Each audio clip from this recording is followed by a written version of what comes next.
Roxy for short. I'm a millennial content creator and aspiring social media manager.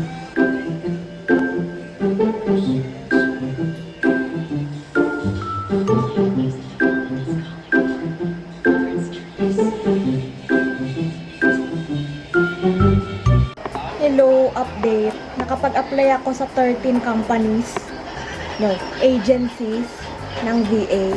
Tapos, nung nakaraan, 4. So, total of 17. Bukas na lang ulit ako mag-a-apply sa iba. Hindi tayo maghihintay ng mag-reply sa atin. Tuloy-tuloy lang tayo, guys. Ayun. The more, the merrier. More chances of winning. Pwede na siguro ako maligo. 6 p.m. na hindi pa ako naliligo. Guys, attend ako ng kasal. So, get ready with me. Skin prep. Celatec hydration. Tinted sunscreen, barefaced. First base skin tint ng Colorette Cosmetics in the shade Siargao. Pastel themed ang kanilang wedding. Spring pastel. So, pink pastel ang aking damit. Second base in the shade La Union.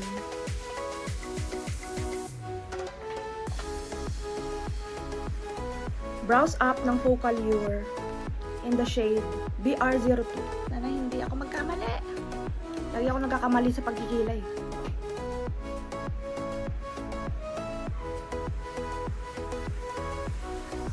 Yeah, we're gonna go up. Ibibigay ko ang aking puso sa pag-abot ng pangarap dito.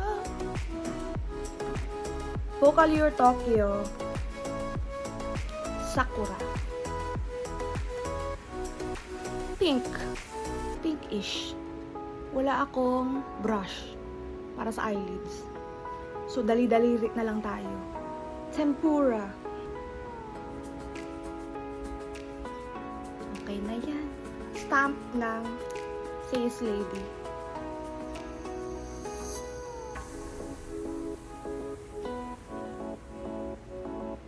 Pink Flash.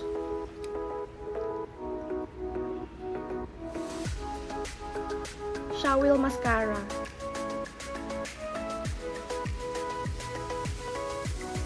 Hindi na ako mag-falsies kasi okay lang yan. Maganda naman na ako. Charis. Yeah, we're gonna go up. Ibibigay ko ang aking puso. Hindi na ako mag-contour kasi hindi naman ako marunong mag-contour. So for the lips, Focal Lure, pagsasamahin ko tong 103 and 001. Nahin natin itong 103.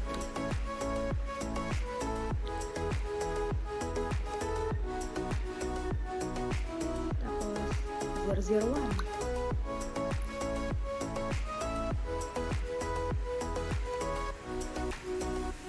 Ulit. Gusto ko kasi yung light lang. Pero hindi ako magmumukhang maputla. Okay na siguro to. Pinaplansya pa ni inay ang aking damit. So yeah, this is our look for today. Basang-basa ang buhok ko. This is my fit. Dog, umalis ka dyan. Hindi nila makikita yung ano ko, shoes ko. Ganda na. Lika dito. Naka-live ka na? Yes. Sige, dumaan na. Akin na nga yung bag niya. Yung bag niyang gold.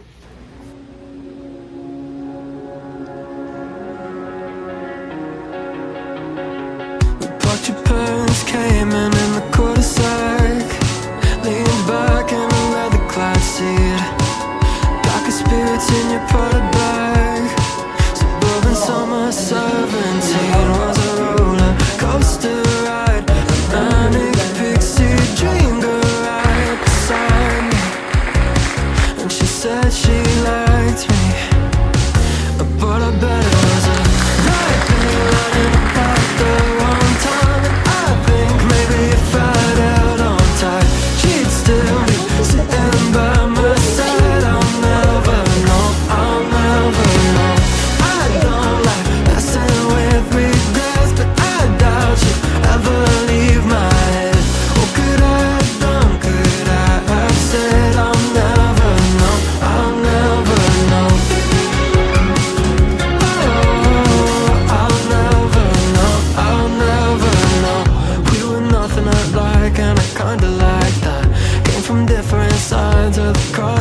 tracks. Guess it's true sometimes opposites attract, but it never lasts. So maybe it was just the right thing lining up at the wrong time. And I think maybe if Hello guys, ang agenda natin for today ay mag-email tayo sa iba't ibang brands. Hindi ko alam kung na-shoot ko yung last time, basta list ng 50 plus brands. Ngayon, 80 plus na sila at hindi ko pa rin sila na-email.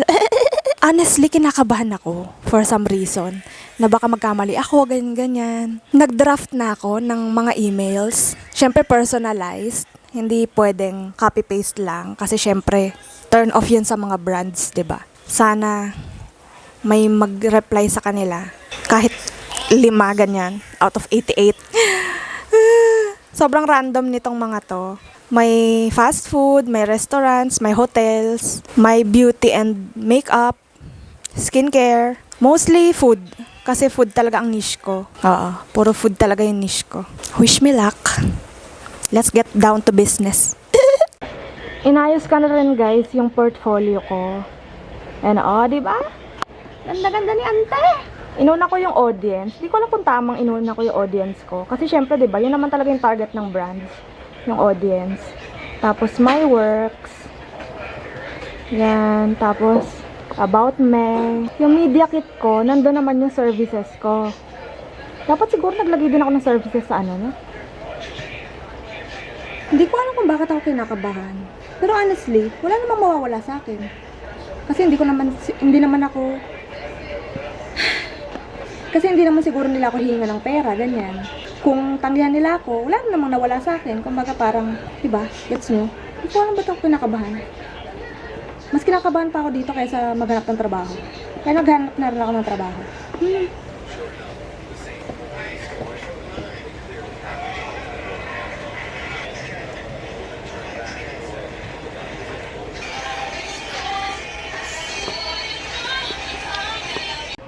Hindi ko sinend yung emails.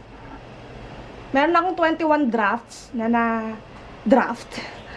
Hindi ko sinend yung emails. Kasi, naisip ko, what if kailangan nila ng registered na content creator, ganyan. Maghanap sila ng BII registered na.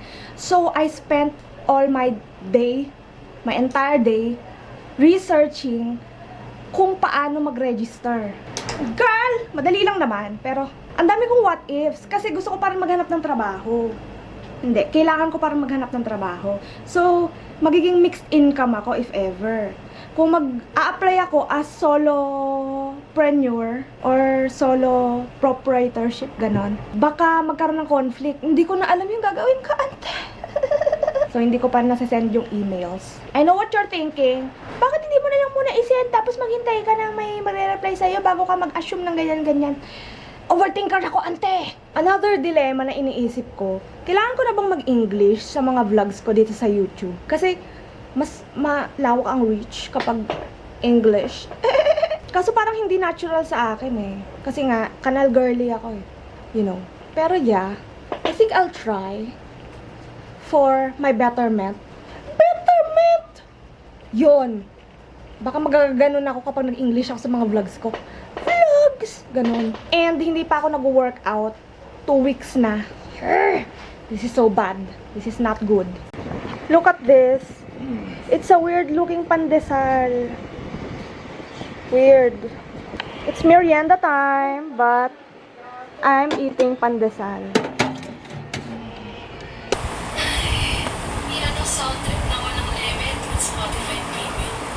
It's 4 p.m. and I'm drinking coffee because I don't have self-discipline. Yes! Di ko pa na-try tong mic na nakadikit lang sa aking damit. So let's try it. Peanut butter for sweetness and saltiness of my life.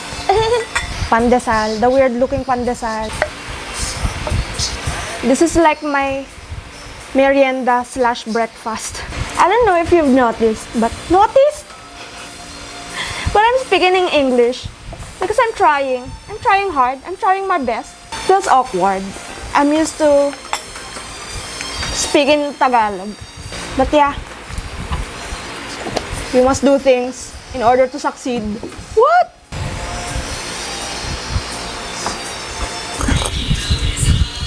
Ang init! Ang pait din. I don't put sugar in my coffee because I hope I sleep well. I doubt. Oh! This is the weird looking pandesal. Akala ko yung nakain ko kanina. Oh well. It's weird.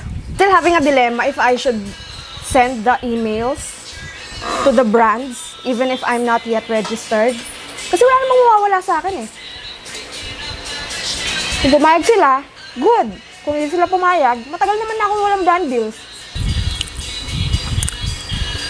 Honestly guys, nawawalan na ako ng pag-asa sa aking VA career. Kasi it's heartbreaking to receive negative or rejection emails. Pero I realized kasi, out of 58 ba yung nilista ko? 19 pa lang naman yung ina-applyan ko. So, wala pa sa kalahati. So, ang agenda natin for this week ay applyan lahat. Hindi tayo susuko. Pero on the side, nag-apply na rin ako based sa aking course na food technology. Ayoko na kasi talaga mag-commute. So, yung mga malalapit lang na work yung in-applyan ko. Kaso usually kasi kapag food tech or basta food tech related na jobs, may Saturdays or weekends. Ayoko na magtrabaho ng weekend. Tamad nga ako, di ba? Ang ginawa ko kanina, sinearch ko na yung mga websites ng mga hindi ko pa na-applyan. Tapos, para i-click ko na lang sila bukas or someday. Bukas. Para yon i-click ko na lang. Tapos, mananavigate na ako dun sa website nila at a-applyan ko na. Kinakabahan ako. Honestly, nawawalan na talaga ako ng pag-asa. Kailangan ko na ng trabaho. Pero yon, wish me luck. Todo na natin ang pag-apply. That means, hindi ko muna isasend yung email sa mga brands. I don't know. Lately, guys, na-addict ako sa SB19 songs. Especially Pablo songs. So, let's listen to Drowning in the Water for the end time. Ayokong mamatay. Usually, ang reasons ng mga nagre-reject sa aking application ay yung aking device. Kahit desktop na yung gamit ko, nare-reject pa rin kasi ay Ryzen 3 lang kami. Kailangan daw nila Ryzen 5, ganun. Ayun lang, iniintindi ko na lang sila. Kahit hindi nila ako naiintindihan na wala na akong pera. There's not a thing that I won't do. I will even give my life for you. You say, they say, there's a lot of women in this world. Believe it'll be like drowning in the water. Faster and after, breathing gets harder. Hello guys! Di ba nagkape ako kahapon ng 4 PM? So, hindi na naman ako nakatulog ng maaga. Pero okay lang kasi accomplished naman ako. Alam nyo, dapat nag-i-English na ako eh. Sa mga next vlogs ko, mag-i-English na ako. Kasi, yung mga in-applyan ko, syempre VA roles ng ibang bansa. So, dapat, English halata tayo. So, yun, di ba nga, napuyat ako, ganyan. Tapos naalala ko, nung kabataan ko, kabataan, tanda mo na ante. Kabataan ko, nagsusulat ako ng mga poems and songs, ganyan. So, hinalungkat ko yung kung saan ko nilagay yung notebook ko na pinagsulatan ko ng mga kanta ko, ganyan. Nahanap ko siya. I was very artistic. Look at this. Saan pa ba yung artistry ko? Ano, food. So, mga artistic ko dati, ang hilig ko mag-doodle, ganyan. Hindi ko alam kung ano nangyari ngayon. Siguro yung artistry ko, nilalabas ko na lang sa aking mga video contents. Nalungkat ko, 4 na kanta yung nasulat ko. I'm such a singer. Check. Yung isa, wala pang title. Comment down kung gusto nyo marinig yung mga kanta ko. I-release ko. Kakalabanin ko si Sarah Geronimo. Charis! Ayun lang. Tara yung may goals pa. Natutuwa lang ako. Anyway, balita. Di ba nga, napuyat ako, ganyan. Ang pinagpuyatan ko na lang, bukod sa paghahanap ko nito, ay yung pag-apply. So, total of 34 VA applications na yung napasahan ko. Ay, VA agencies na yung napasahan ko. Out of 65. Diyos ko naman, sana naman meron ng pumasa sa akin. Ay, makapasa ako. Usually kasi bumabagsak ako sa requirements ng laptop or ng desktop. Kasi Ryzen 3 lang kami, tsaka i3. Ayun. So, payo ko sa mga mag-VA dyan, mag-invest kayo ng laptop. Ngayon, manonood ako ng K-pop Demon Hunter. K-pop Demon Hunters. Kasi nire-recommend ng kapatid ko na panoorin ko lang. Tapos after na maliligo na ako. Hindi pa ako naliligo.